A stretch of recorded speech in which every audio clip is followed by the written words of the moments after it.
Hi friends, இன்றைக்கி வாழைக்காய் உசிலி ரொம்ப ஈஸியாக செய்கிற ரெசிபி பார்க்கலாம்.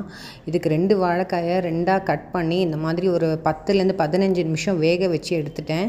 இந்த தோல் உரிக்கிறது ரொம்ப ஈஸி. கையால் இந்த வாழைப்பழ தோல் உரிக்கிற மாதிரி இந்த மாதிரி உரிச்சிடலாம். அதுக்கப்புறம் கிரேட்டரில் போட்டு இந்த மாதிரி நல்லா துருவிக்கோங்க. இதை வேக வச்ச வாழைக்காய் இதை இந்த மாதிரி துருவிக்கோங்க. அப்புறம் கடாயில் எண்ணெய் விட்டு கடுகு, உளுந்து, ஜீரகம் தாளிச்சிருக்கேன்.